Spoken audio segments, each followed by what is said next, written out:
Kaibigan, isang masayang oras ng pag-aaral.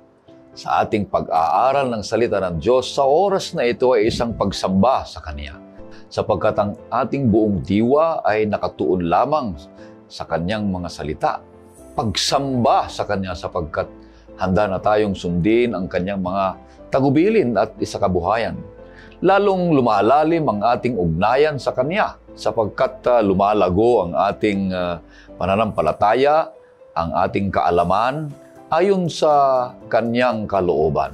Tumitibay ang ating pag-asa sa Kanyang pagliligtas ng ating Panginoong Diyos. Dalangin ko sa iyo, kaibigan, na ikaw ay nasa mabuting kalagayan sa pamamagitan ng Kanyang biyaya at habag. Ito po ang iyong lingkod, Pastor Ray Urbi, bilang facilitator sa ating pag-aaral ngayong oras na ito.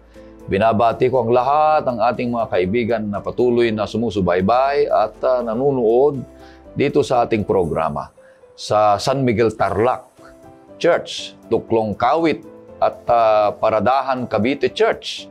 Ganon din sa Malolos Bulacan Church, Pila Laguna Church, sa Calawis Antipolo Church, sa may Sawang Guimaras Church, sa ganon din sa Naga View Adventist College, Bangged Abra Church, tapos sa may Romblon Mission, at ganon din sa Puok Kapitan Church. Sa lahat ng di ko pa nabanggit, kaibigan, maraming salamat sa mga nagsusulat at nagbibigay ng comment niya dan sa comment section. At alam nyo, iniisa-isa namin yan binabasa at tinitingnan kung paano, kung nasaan po kayo naruroon. At purihin ang ating Panginoong Diyos na ito'y binabahagi nyo din. Dalangin namin na ikaw, kayong lahat ay pagpapalain at palalakasin ng ating Panginoong Diyos. Ang ating mga kasama dito sa studio ay ating mga bagong kamanggagawa ng Panginoong Diyos. Maaring sa inyo ay mga nakakilala na. Ang una dito ay si Pastor Ian Felicitas. Siya po ay ang ating bagong field secretary na at associate administrator na siya in charge of the continuing education for pastors and supervise the Mission Refocus Initiative of Southern Asia Pacific Division. Kumusta kayo, Pastor Ian? Mabuti naman po, Pastor Ray. At sa inyong lahat, mga ginigiliw na taga-subaybay sa programang ito, isang pagbati mula po sa inyong lingkod. Kasama po ng mga manggagawa sa 11 countries ng ating regional headquarters ng Southern Asia Pacific Division. Malugod po muli ako na bumabati sa inyo kasama po ng ating mga tagapangasiwa sa Southern Asia Pacific Division, ang ating pong Pangulo na si Pastor Roger Caderma, si Pastor Wendell Mandolang at si Pastor Jacinto Adap. Ang isa pang mga kasama natin sa studio, kapatid at kaibigan, ay si Pastor Bong Fiadakan. Siya po ang bagong presidente ngayon ng Hope Channel Philippines. At siya na rin ang ating bagong direktor ng Communication Department dito sa North Philippine Union Conference. Kumusta kayo, Pastor Bong? Mabuti naman, Pastor Urbi. Ako ay nagpapasalamat na mabigyan ng pagkakataon upang makasama sa ating pag-aaral sa panahon na ito. At aking pong dinadalangin na ang bawat isa ay lalo pa tayong mapalapit sa ating Panginoon. At siyempre po, welcome po sa ating pong program at tayo po ay patuloy na pumuri sa ating Panginoon. Maraming salamat sa ating pagpapatuloy. Nais kitang aniyahan, kaibigan, sa maikling panalangin. O Panginoon Diyos, sa manaming binubukalan ng buhay at buhay na walang hanggan, narito ang iyong mga anak na mag-aaral ng iyong banal na salita. Bubuksan namin, Panginoon, ang iyong salita na alam namin na siya ang nagbibigay sa amin ng kapayapaan at patuloy niyo kaming aalagaan. At ganun din, hinihingi namin ang iyong presensya sa pamamagitan ng Ministeryo ng Banal na Espiritu. Nawa po, magkaroon kami ng karunungan at patawarin niyo po ang aming mga kasalanan. Ito hiling namin sa pangalan ng aming Panginoong Jesus. Amen. Amen. Ang ating bagong leksyon sa quarter na ito, kaibigan at kapatid, ay napakaganda na makikita niyo dito na ating pag-aaralan at ito'y nagpapakilala sa atin ng isang tunay na alagad, sapagkat ito'y isang aklat na sinulatan ni Marcos dito sa Ebanghelyo na siya ay isang tunay na alagad ng ating Panginoong Jesucristo. Pag-aaralan natin sa buong quarter ang kanyang sinulatan. Bagaman siya ay hindi kabilang sa mga tinatawag nating na inner circle ng ating Panginoong Hesus, ang kanyang mga alagad. Ngunit siya ay isa sa mga tunay at matapat na tagasunod ng ating Panginoong Hesus. At sa magitan niya ay sinulatan niya ang ebanghelyo na ito'y kay Marcos, kaibigan at kapatid. Kaya ang unang paksa na ating pag-aaralan ngayong linggo ay may pamagat na ang simula ng ebanghelyo. At ang talatang sa uluhin ay matatagpuan sa Marcos 1, 14 at 15. Ito po sinasabi. Magkatapos nadakip si Juan, pumunta si Jesus sa Galilea na ipinangangaral ang ebanghelyo ng Diyos na sinabi, naganap na ang panahon at malapit na ang kaharian ng Diyos. Kayo'y magsisi at manampalataya sa ebanghelyo. Napakagandang ating leksyon. Unang leksyon na papag-aralan natin at mapapalalim na naman ang ating kaalaman patungkol sa salita ng Panginoong Diyos. Lalong-lalo na sinulatan ni Marcos, kaibigan at kapatid. Sa linggong ito ay nais nating buuin ng 3 punto ang ating leksyon para mas madali nating maunawaan at kung ano ang naintindihan natin, ano ang mensahe sa atin, yung sa heart, at ano ang gagawin natin dun sa hand. Kaya ang unang punto dito, Mark's life presents the power of the gospel. Yung pangalawa ay Mark describes the works of the gospel. Ang pangatlo naman ay Mark points to Jesus as the central focus of the gospel. At ang unang punto ay papaliwanag sa atin ni Pastor Ian kung ano ibig sabihin ang Mark's life presents the power of the gospel. Pastor Ian, ano ibig sabihin nito? Maraming salamat, Pastor Ray, at bati din po kay Pastor Bong at sa inyong lahat muli. Sa ating pong quarterly na ito, sa ating leksyon, ay napakaganda po na pag-uusapan natin ang aklat ni Mark sa Bagong Tipan. At pag-uusapan po natin dito, himayin natin yung nilalaman po ng aklat ng Juan for several Sabbaths sa buong trimesteng ito.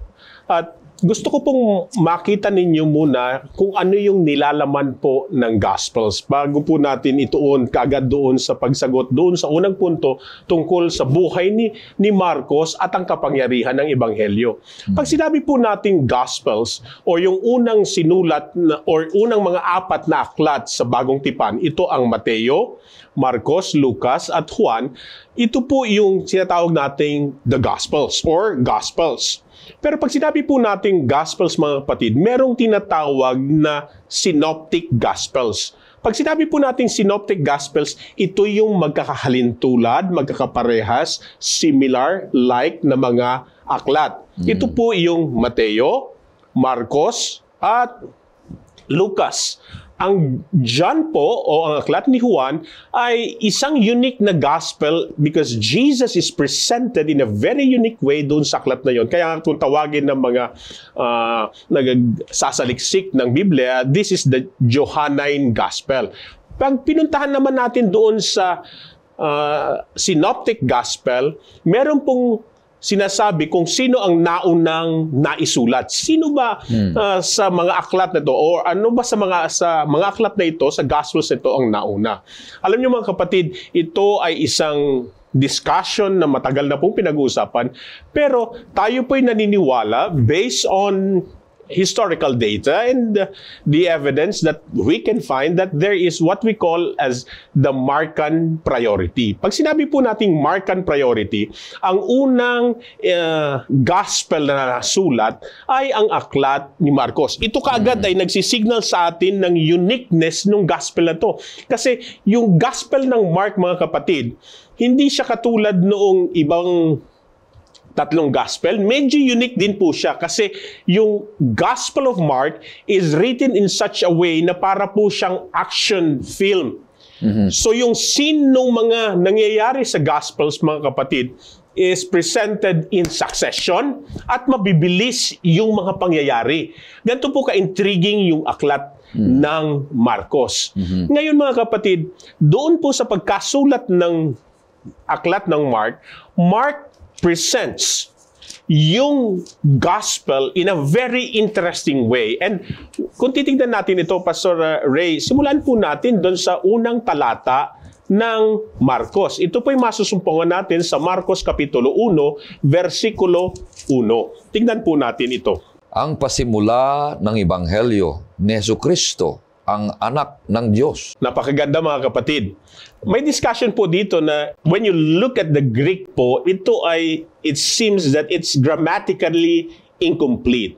But what is important here, Mark presents that when we want to understand the gospel begins with Jesus Christ. So yung buhay din po ni Mark sa kanyang bagong buhay. Sino ba si Marcos?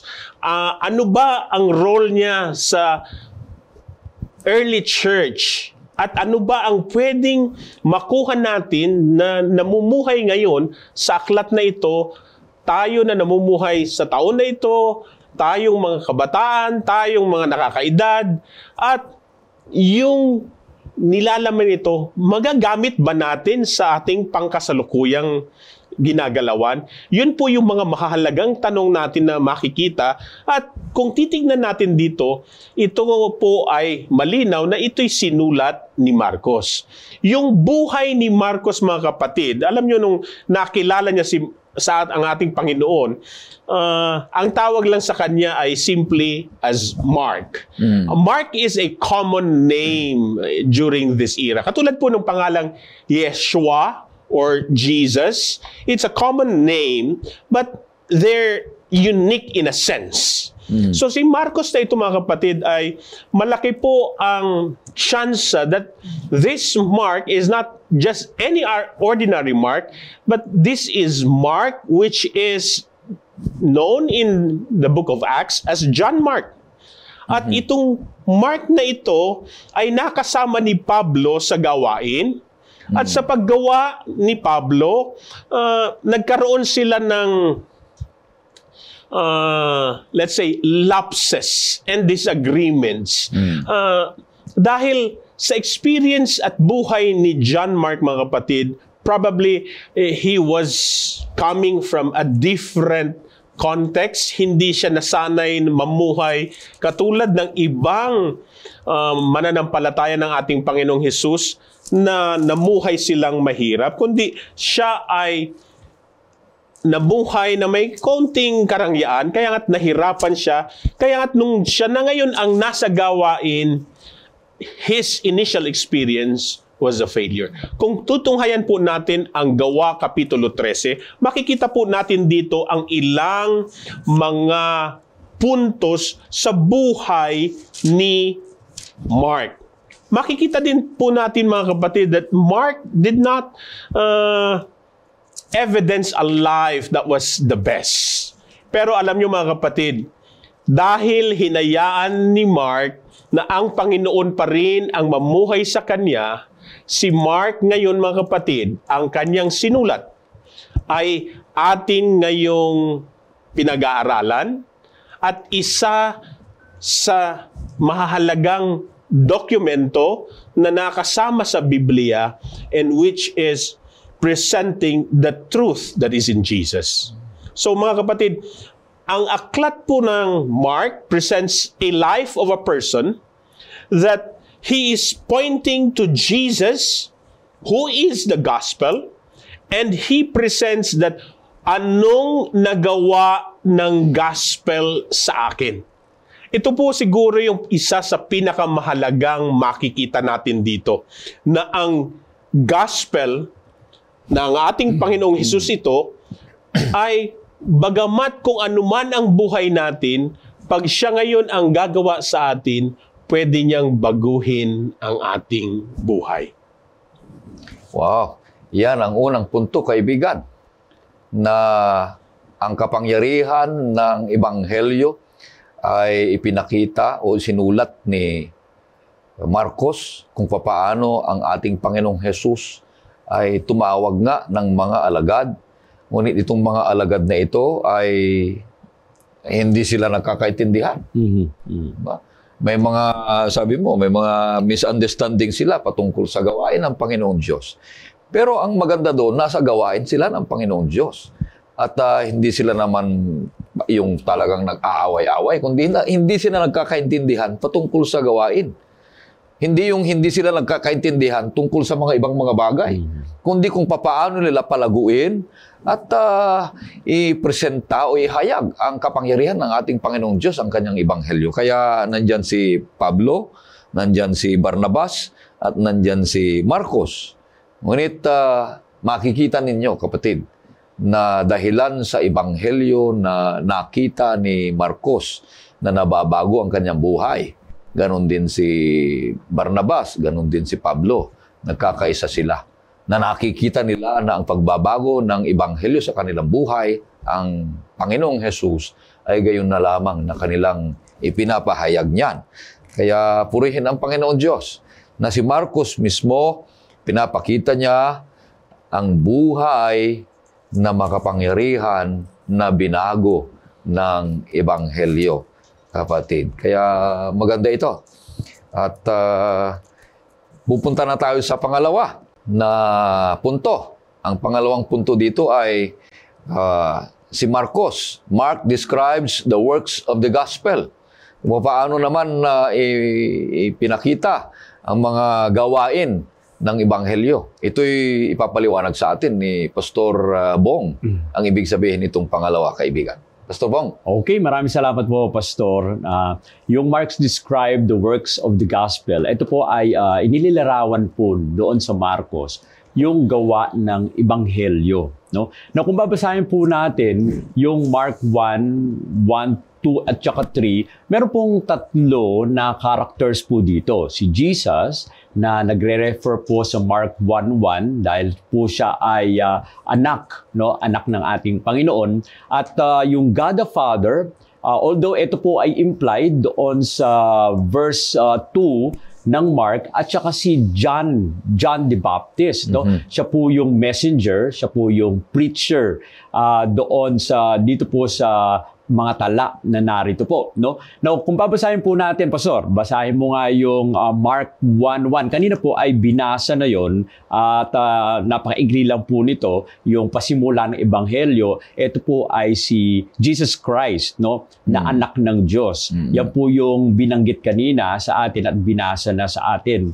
Napakaganda po nung sinabi ni Pastor Ian na sa Mark po, talagang nakasentro itong aklat po na ito sa ating Panginoong Jesus. Pero hindi po naman pwede nating ialis na meron ding ilang mga characters dyan, katulad po ng ating Panginoong Diyos. So kung babasahin po natin yung Mark 1:2, sige nga po, basahin po natin 2 at saka 3, Pastor, basahin po nga natin. Ayon sa nasusulat sa Isaias na propeta, narito, ipinadala ko ang aking sugo sa iyong unahan na maghahanda ng iyong daan. Ang tinig ng isang sumisigaw sa ilang, ihanda ninyo ang daan ng Panginoon. Tuwirin ninyo ang kanyang mga landas. Yan po. So makita po natin dito, mga kapatid, no? Nakalagay dito ayon sa nasusulat, narito, ipapadala ko ang aking sugo, no? Ang aking sugo sa iyong unahan. Sino po yung nagpapadala? Ito po ay bagaman maaari nating sabihin, mga kapatid, na implied lang po ito,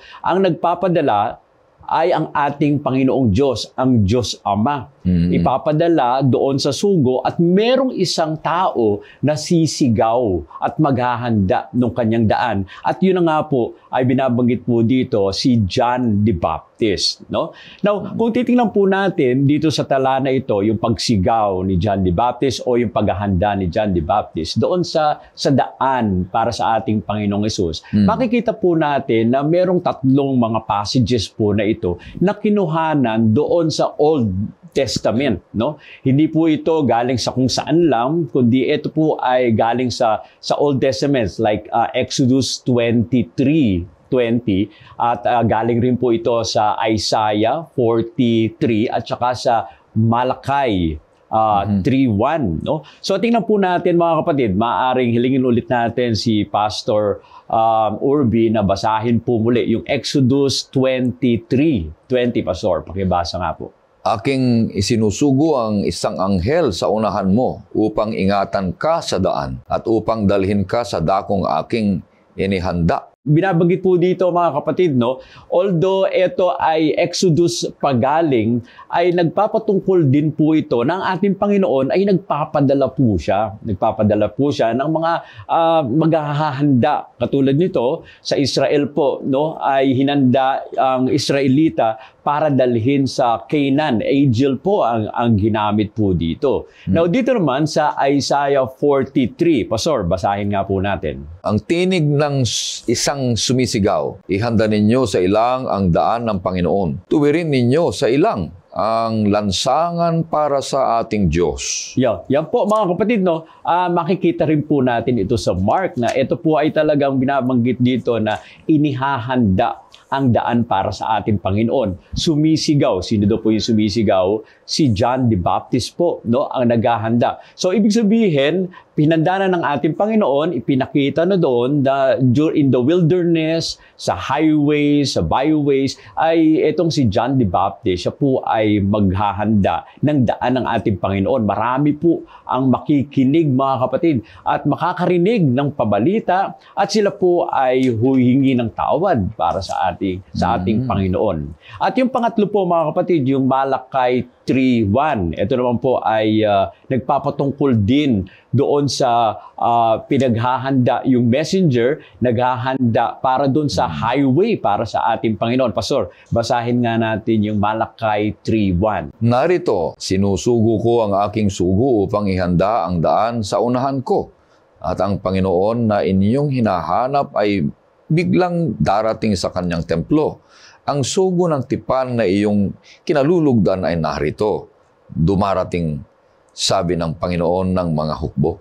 So yan po mga kapatid, no, yung tatlong verses kung saan dito po hinango yung mababasa natin dito sa Mark 1, 2 at saka 3 ay preparation po mga kapatid. Etong si John the Baptist ang hinanda ng ating Panginoon o sinugo ng ating Panginoon upang maghanda. So, yung tatlong passages po na ito ay nagpapatungkol din sa isang journey, no? Yung una, yung Israelita, sila po ay magkakaroon ng journey papunta doon sa Canaan at yun naman pong sa Malakay ay talagang naghahanda rin po ito, mga kapatid, na sila po ay tutungo sa kanilang landas. Ito pong si John the Baptist at doon sa doon sa Malakay ay nagsugo ang ating Panginoon. Now kapag kayo ay nagsugo, ibig sabihin meron pong journey, no? Journey yan. Kaya nga po, ito hinahanda rin ng ating Panginoon doon sa kanyang ministeryo, no? Sa Isaiah, ito po ay nakadugtong doon sa kay John the Baptist na nagfo-focus doon sa way ng ating Panginoon. Kaya nga dito sa Gospel ni Mark, mga kapatid, ay pinapakita dito yung pag-uumpisa ng journey ng ating Panginoon.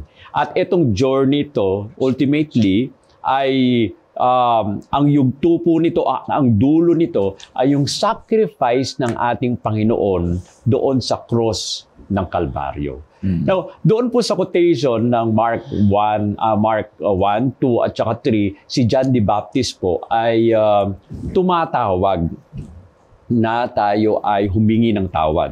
Yung mga taong nakikinig sa kanila, ang sabi niya, you turn away from sin, no? At kayo ay bumalik sa ating Panginoon.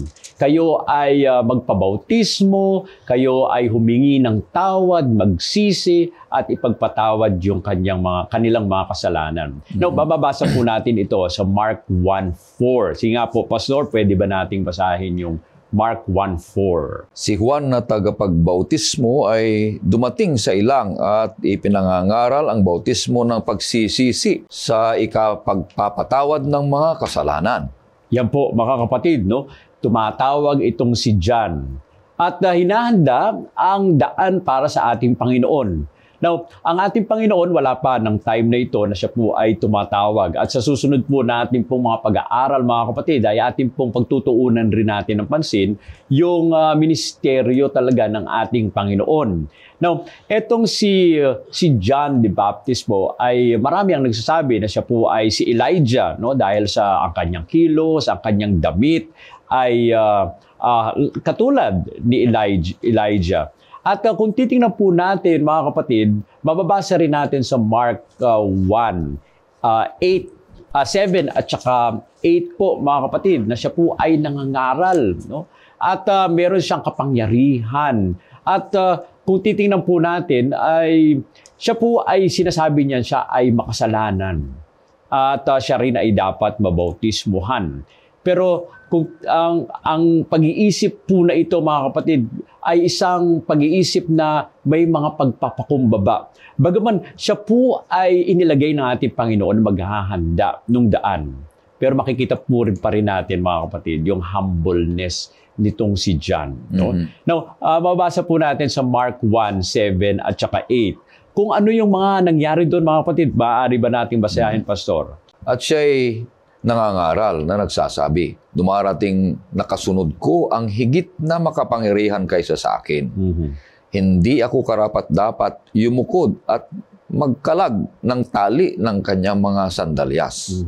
Binautismuhan ko kayo sa tubig, ngunit kayo'y babautismuhan niya ng Espiritu Santo. Yan po, mga kapatid, no? Pinapakita dito yung humbleness talaga nitong si John the Baptist. Na hindi po siya yung talagang pag nagbautismo siya, yun na yun, tapos na. Pero naghihintay po ng magbabautismo. Dahil sinabi niya dito, nagbabautismo siya ng tubig. Pero ang ating Panginoong Hesus na siyang darating ay babautismuhan ang mga nananalig sa Kanya ng banal na Espiritu. No? At nandun po binabanggit po dito na yung hindi siya karapat-dapat na magsuot ng sandalyas, no, ng ating Panginoon. Alam niyo po, mga kapatid, kung atin lamang itataas ang ating Panginoon at atin pong bibigyang kapurihan ang pangalan ng ating Panginoon, ay masasabi po natin na sa ating pong buhay ay talagang lalago ang ating pong mga pananampalataya. Now, ito pong mga points na to ay nagtuturo doon sa baptism ng ating Panginoon. Nandun din, doon sa baptism, nakita natin doon na nandun ang the Father, the Son, nandun ang ating Panginoon, at yung Holy Ghost. Lahat po ay present doon sa pag-uumpisa, mga kapatid, ng ministeryo ng ating Panginoon. At ito po ay napaka-importanting yugto ng buhay ng ating Panginoon, mga kapatid. Dahil doon mismo ay ipinakita ng ating Panginoon kung sino ang kanyang anak. At ito po ay mababasa rin natin sa Mark 1:11. Nung ang ating Panginoon ay binautismuhan na. Basahin nga po natin, Pastor, Mark 1:11. At may isang tinig na nagmula sa langit, ikaw ang minamahal kong anak. Sa iyo ako lubos na nalulugod. Yan po, mga kapatid, no? Talagang pinatunayan na ating Panginoong Diyos na ang ating Panginoong Hesus ang kanyang anak. At nandun din ang banal na Espiritu, mga kapatid, no? Doon sa wilderness. At siya po ay nagtutulak. No? Now, doon sa Grego, mga kapatid, ang word na ginamit po doon na drove, the Spirit drove Jesus out into the wilderness. Yung drove po ay galing po sa Greek word na ekbalio, no? Na kung kayo po ay nakakita, mga kapatid, ng mga nadidemon possess, no? Parang ang pangit na sana ng ano, no? Ang pangit ng parang parallelism nito, pero ang banal na spirito po, mga kapatid, ay nagnanais na tayo ay akayin. Pero hindi katulad ng mga demon, yung mga evil spirit, sila ay namimilit. Yung banal na spirito po ay hindi namimilit. Kaya nga, dito sa pag-drive ng ating banal na spirito sa ating Panginoon, mga kapatid, ay hinayaan ng ating Panginoong Hesus na siya po ay akayin. Akayin ng banal na spirito doon sa wilderness. At doon po mga kapatid, kinonfront agad siya ni Satanas. No? Nagkaroon po agad ng struggle. No? For 40 days and 40 nights, nandun ang ating Panginoon sa wilderness kasama ang mga babangis na hayop. Pero nandun din naman ang mga banal na anghel. Okay? Now, napaka-unusual po mga kapatid ng characteristics itong opening scene nitong Mark. Pero, presenta po ang ating Panginoon dyan, both sa kanyang divinity at both sa kanyang humanity, mga kapatid. So, nandyan yung pagkatao, yung pagka-Diyos ng ating Panginoon, yung pagkatao ng ating Panginoon. Okay? On the side of the divinity, ang ating Panginoon, siya po yung Mesias. Siya po yung in-announce na Lord ng messenger. Siya po yung beloved Son of God na ipinakita at sinabi ng Ama, Diyos Ama, at ang banal na Espiritu na isang form of the dove ay lumapit po sa Kanya. Now, nandun din naman yung side ng humanity, no? Na itong ating Panginoong Hesus ay nabaptize ni John.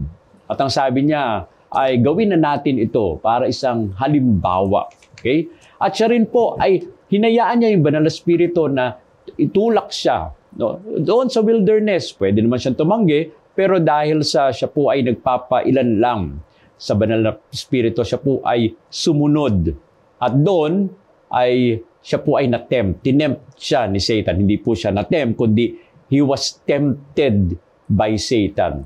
Nandun din yung mga wild animals, but he was ministered to by the angels. Now, yung humanity ng ating Panginoon, maaring maranasan po natin ito. Kapag tayo po ay nagpapailan lang sa banal na Espiritu, we can also overcome. No? Na katulad ng ating Panginoon na overcome niya ang mga pagsubok na dumating sa Kanya. Kaya nga, dito sa portion na ito, na ang ating pong sinasabi dito, yung ang ating Panginoon, mga kapatid, yung gospel ay nakita po sa Kanya. Tayo rin, mga kapatid, yung works ng gospel, ng ebanghelyo, kapag tayo ay malapit sa ating Panginoon, tayo rin naman ay magiging daan na maipalaganap ang ebanghelyo ng ating Panginoon. Wow, napakaganda din, mga kapatid. Kung papaano dinescribe ni Marcos ang gawain ng ebanghelyo na pinepresenta niya sa bawat isa sa atin. Na kung napansin niyo doon ay itong ebanghelyong ito, wala nang iba na tinutukoy kundi ang ating Panginoong Hesus. Siya ang mabuting balita at hindi lang siya kundi yung kanyang ginawa. Dalawa yan, kapatid. Hindi lang si Hesus ang mabuting balita kundi yung kanyang ginawa at kanyang mga gagawin sa ating buhay. At nakita nyo dito na sinugo ang Panginoong Ama, si Hesus. At pagkatapos, pagdating ni Jesus, may sinugo rin siya, bago siya, na nagpakilala, si San Juan, kung kilala nyo, nagbinyag sa kanya. Pagkatapos niya, nakikita na ninyo kung paano naglingkod ang ating Panginoong Jesus.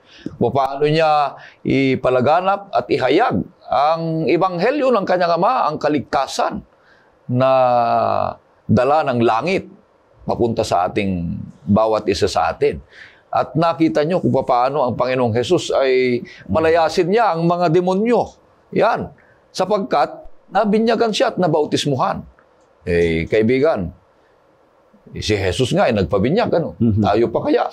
Si Hesus nga ay walang kasalanan. Nagpabinyag. Yeah. Kanino nagpabinyag? Doon sa sinabi mo na makasalanan. Pero ang maganda doon na sinabi mo ay babang loob at nakitaan siya ng humility. Yan ang gawain ng ebanghelyo sa ating buhay. May transformation ba na nakikita sa atin? Kaya walang kwenta ang kaalaman lang sa ebanghelyo na hindi naman nababago ang buhay natin, kaibigan. Kaya magandang balita ito na ipinapahayag sa atin ang gawain ng ebanghelyo sa ating buhay, na merong mensaheng pagsisisi. Yan, kaibigan at kapatid. At nagsisi ka, huwag mo nang balikan ang kasalanan mo, at patuloy ang banal na Espiritu ay mamalagi at magbigay direksyon sa iyong buhay para mabubuhay tayong may kabanalan at katwiran ayon sa kalooban at biyaya ng ating Panginoong Hesus. At ipakilala sa atin yung pagka-Diyos. Ganda, sinabi mo, na dinescribe lahat nito ni Marcos ang gawain ng ating Panginoong Hesus, na siya mismo ang kapangyarihan, siya mismo ang Ebanghelyo. Maraming salamat. May dagdag ka, Pastor? Maganda po yung sinabi ni Pastor Bong, mga kapatid. Alam niyo po, si Marcos, siya yung tao na parang okay ng lahat eh. But when he was with Paul, at sila ay gumagawa para sa Panginoon, hindi po naging successful yung kanyang gawain. Yung una. Kaya sabi ni Paul was a very meticulous. Alam niyo po, Paul might not be the best in appearance, but he's very meticulous. Kung babasahin niyo nga po ang mga sinulat ni Pablo, mga kapatid, it's very systematic, mabigat po siya. Kaya ang expectation niya ay mataas. But Mark was not able na maabot yung expectation ni Pablo. Kaya nga, kung mababasa nyo ang istorya nito sa Aklat ng Gawa, ay itinakwil siya, itinanggi siya. Kumbaga, ayoko na siyang kasama. And that's what Paul was saying. But the gospel presents chances. Ito yung maganda na makita po natin sa Aklat ng Marcos. The gospel is a message of chances. Hindi ko po sinabing chance, chances. Ibig sabihin, maraming chance. At yung pagkakataon na si Marcos ay nagkaroon ng another chance through Barnabas, then Mark was able to present to us a picture of Jesus na siyang nagtra-transform. So tingnan po natin na yung bagay na ito, Pastor. Kaya nga si Jesus mismo, the one who effects changes to persons. Kaya ang ibig sabihin lang ni Marcos dito ay, tingnan nyo ako na bago ako ng Panginoon.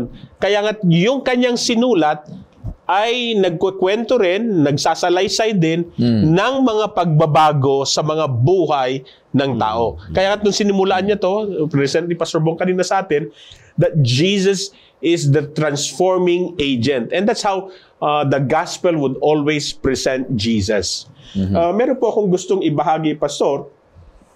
Kung bubuksan po natin ang ating mga Biblia, sa aklat po ng Marcos Kapitulo 1, ang talata po ay 15. Nabasa po ito kanina, pero gusto ko pong balikan ito at humalaw ng mga ilang punto muli sa talatang ito. Pastor Orby, pwede pong pakibasa? Na sinasabi, naganap na ang panahon at malapit na ang kaharian ng Diyos. Kayo'y magsisi at manampalataya sa Ebanghelyo. Alam niyo mga kapatid, yung section na ito nung sinabi po ng talata, the time is fulfilled. Ito po ay tumuturo doon sa propesiyang nalahad na po sa aklat ng Daniel Kapitulo 9, na ito po yung prophecy ng 70-year prophecy. Alam niyo po yung 70-year prophecy, mga kapatid, ay tumutukoy sa gagawain ng ating Panginoon sa pagliligtas sa kanyang bayan. Kaya nga, itong propesiya na ito, mga kapatid, ay nagtuturo din sa atin na ang central point ng ministeryo ng ating Panginoon, ng buhay niya, kung sino siya ay ang pagliligtas.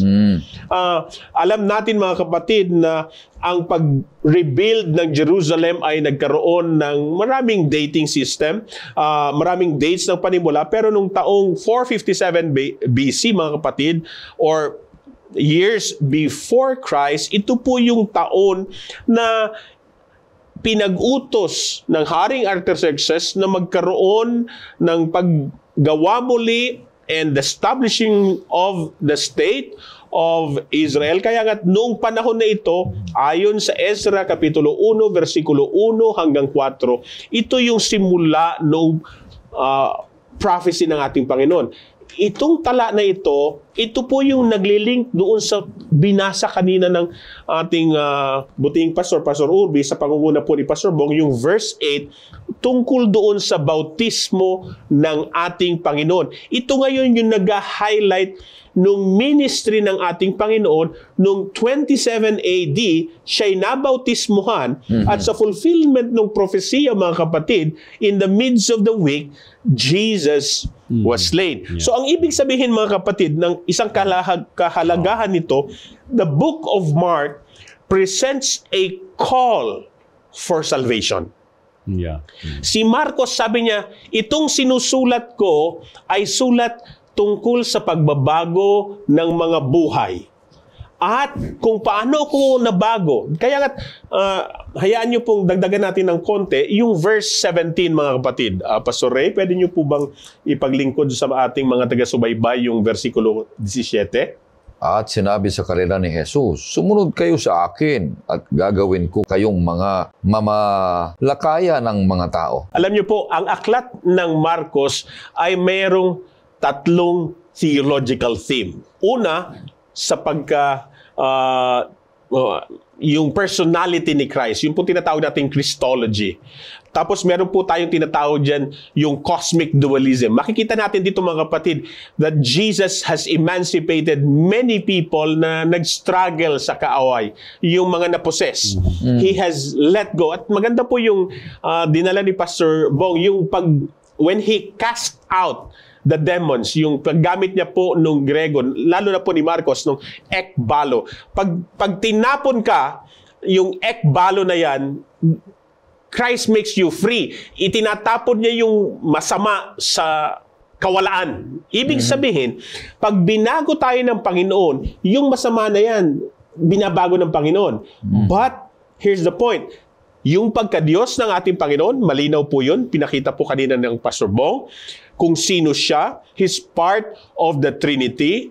We understand that the Godhead is a unity of three co-eternal persons. The Father, the Son, and the Holy Spirit. This is the unity of three co-eternal persons, which is the Trinity or the Godhead. Malinaw po napakita yon. Ang next pong makikita natin sa aklat ng Marcos, hindi lamang po yung Christology, which is cosmic conflict. Yung pong katulad ng mga pinakawalaan ng Panginoon sa tanikala ng kasalanan, sa tanikala ng pagsakop ng kaaway. Dito makikita natin sa Marcos yung battle between good and evil. Pero meron pa pong isang maganda na pinipresent ang aklat ng Marcos. Ang aklat ng Marcos ay nagdadala po hindi lamang ng bagay nito. Ang aklat po ng Marcos ay ipinapakita niya hindi lamang kung sino si Jesus, kung ano yung cosmic dualism, yung great controversy. Ipinapakita din ng aklat ng Marcos sa tamang panahon yung muling pagbabalik ng ating Panginoon. So, ibig sabihin, ito'y aklat ng pag-asa. Kung ang buhay natin, ang nakita natin ay wala ng pag-asa, bumalik tayo sa aklat ng Marcos. Ituturo niya na ang dapat na sentro pala ng buhay natin, ng Biblia, ng Gospel, ng paraan ng pamumuhay, ay ang ating Panginoon. Kaya nga, ang sabi ng Panginoon, ng kanyang hamon, halik kayo, sumunod kayo sa akin, at kayo'y gagawin kong mamamalakaya ng tao. Ibig sabihin, the book of Mark is not only all of this, but the hope, yung kasama dun sa hope, is yung gawaing misyonero or discipleship and mission. So napakaganda, mga kapatid, ng aklat ng Marcos. Pastor Urbi?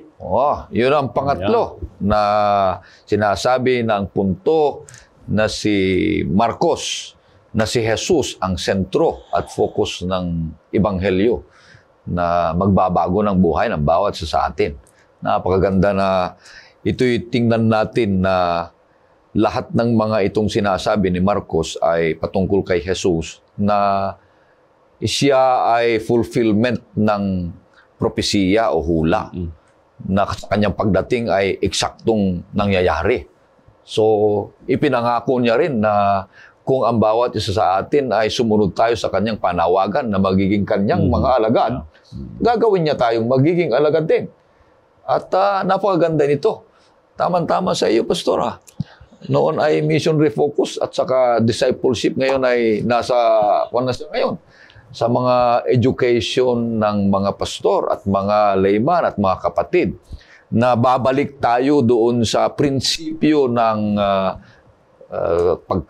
yung turo ng banal na kasulatan ay sinusulat sa atin ni Marcos. Ang ganda nito, yung mga proseso, kaibigan. Kaya magandang balita na merong pag-asa pala dito sa libro ni Marcos na hindi niya lang ipinapakita na si Jesus ay isang ebanghelyo, kundi siya ay tatawag sa atin na magiging alagad at tayo naman ay gagawa ng alagad tapos maglingkod at naghihintay sa kanyang malapit na pagdating. Kaya purihin ang Panginoong Diyos, kaibigan, sa kanyang mga salitang ito. At napaganda ang isa pa dito na napansin ko, Pastor at kapatid, dito sa, kung babasahin natin itong uno pa lang ng kapitulo ay may salitang agad. Yung agarang, kasi sinabi ni Pastor kanina na parang yung pagkakasunod-sunod ng ginawa ng ating Panginoong Hesus. Kaya nung tinignan ko, meron siyang salitang agad, pagkatapos, yan, agad. Kaya binibilang ko dito, may 1, 2, 3, parang 3 beses na sinabing ni Marcos na pagkatapos ay agad dito pumunta. Immediately. Yung scene ba, sir, ng Marcos, para kang hindi yung Filipino teleserye. Ito ay foreign teleserye na mabilis yung facing. Filipino parang Sarsuela, medyo matagal, dragging, taon na, hindi pa tapos. Pero ang Marcos, mga kapatid, kinikwento pa lang ni Marcos yung isa, sinisimulaan niya na yung kasunod na scene. So, yung aklat po ng Marcos is an action-packed gospel. Kaya marami tayong matutunan dito, kaibigan. Pagpapalain tayo ng Panginoong Diyos. Nga lang, huwag nating kalimutan kung ano ang naintindihan natin dito sa kanyang salita. Kung ano ang mensahe sa atin. Ano mismo ang reflections natin dito sa ating pinapag-aralan. Mayroon bang pagbabago pagkatapos na nalaman nating mga bagay na ito? Kung meron man, anong desisyon natin? Gawin na natin upang sa ganun ay merong mangyayari na transformation ng ating buhay at may handa tayo sa malapit na pagdating ng aming Panginoong, ating Panginoong Hesus. Kaibigan, kumusta ka sa buhay mo bilang isang mananampalataya ng ating Panginoong Hesus? Nakikita mo ba na ang kanyang biyaya araw-araw ay sapat upang babaguhin ka na magkaroon ng mas mapayapa at merong mas masaya at masigasig na paglilingkod sa ating Panginoong Diyos. Kung hindi mo pa naranasan ito, ibigay mo ang kanyang buhay. Ibigay mo ang buhay mo sa kanya. Sapagkat sabi niya dito, nagpabinyag siya, Pastor, ayaw nga ni San Juan, hindi ako karapat-dapat. Di ba? Sabi mo, hindi ako karapat-dapat. Dahil makasalanan ako. Dahil kilala niya mismo si Jesus. Ngunit habang kahit siya ay kinilala niya na siya ay forerunner, di ba? Yung paghahanda ng darating, ginawa pa rin niya. Sapagkat sinabi yan ng Panginoong Jesus. Kung basahin natin dito sa uno, sa Marcos, kahit dun sa Mateo, sabi ni Jesus, kailangan mo akong binyagan at bautismuhan upang masunod ang katwiran. Yan. Kaya ang bawat isa sa atin, kanina meron tayong binanggit doon na 3 tao. Jesus Christ, the Father, at saka si John the Baptist. No? Now, hindi po nakasaad doon sa gospel mismo na sinabi doon yung mga tao. Pero sa ibang mga gospel, merong mga pumupunta doon. Actually, marami po ang dumadagsa doon sa wilderness para panoorin at makinig kay John the Baptist. Now, meron doon mga tao na nagrepent, nagpabinyag. Meron namang mga tao doon, pumunta lang para makinig at makiusyoso. Okay? Now, parang ganun din tayo ngayon, no? Alam natin yung gospel, nabasa natin, ang ating Panginoon dumating, sino po ba tayo doon? Doon sa mga tao. Tayo po ba yung pumunta doon, nakinig at nagpabinyag, or tayo yung pumunta doon, nag-isyoso, tapos umuwi sa bahay ng walang reaction. Oh. So siguro, napaganda ng nito, pag pinag-aralan natin, ano yung magiging reaction natin doon sa gospel. And what will be our response to the call of Christ, of John the Baptist to repent and be baptized. Nasa atin na ngayon yun, yung question na yun. Yung hamon na yun, mahalaga para sa atin lahat. Hinahamon tayo ng Panginoon, ng salita ng Diyos na magtalaga ng buhay sa ating Panginoon. Kasi alam niyo mga kapatid, yung first chapter pa lang mga kapatid, hindi lang yung first chapter, yung mga unang talata pa lang ng Marcos, ang bilis ng mga pangyayari. Pinakilala si Jesus with attestation of the other sources. Later, the gospel writers wrote about it. At nung sinulat ni Mark, mga kapatid, makikita natin, sinabi ni Mark na nandun ang Trinidad, ang Diyos Ama, Diyos Anak, Espiritu, and God the Holy Spirit was there. And now that involves authority. At sunod, pinakita ni Marcos na yung Panginoon na ito ay ipapangaral, pwede niya kayong baguhin. Pero alam niyo, may isa pang maganda doon. Doon parang sa first part na yon, we don't like to preempt yung mga darating pang leksyon. Pero napakaganda yung verse 25, Pastor Orby. Pakibasa niyo po ng chapter 1. Sinaway siya ni Jesus na nagsasabi, tumahimik ka at lumabas ka sa Kanya. Alam nyo, sino yung sinabihan dito ng ating Panginoon?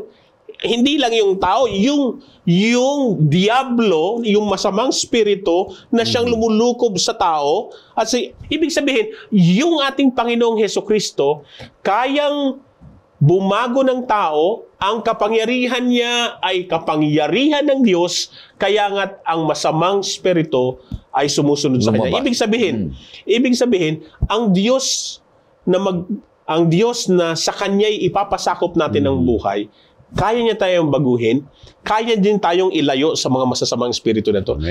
Isang napakagandang hope ito balita, isang mabuting balita, ika nga. Kaya maraming salamat. Purihin natin Panginoon Diyos. Huwag kalimutan yung tatlong bagay. Sinabi sa atin ang kapangyarihan ng Ebanghelyo, ang gawain ng Ebanghelyo sa ating buhay, at ang lahat ng mga ito, ang Ebanghelyo ay nakalaan o ang sentro nito ang ating Panginoong Hesus na nagbabago ng ating buhay. Purihin ang Diyos. Maraming salamat. At bago tayo ibibigay ang panalangin kay Pastor Ian, ay makakarinig po tayo ng isang awitin.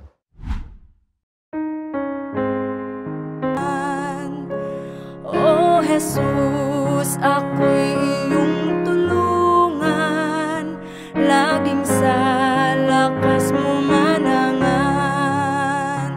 at kahit saan ako dumako, kalingain mo yaring puso. Kung pagsubok man ay sumalubong sa iyo,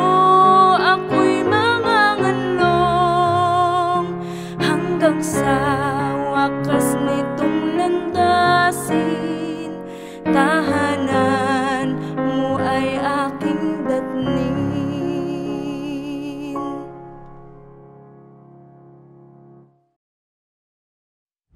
Tayo po'y manalangin.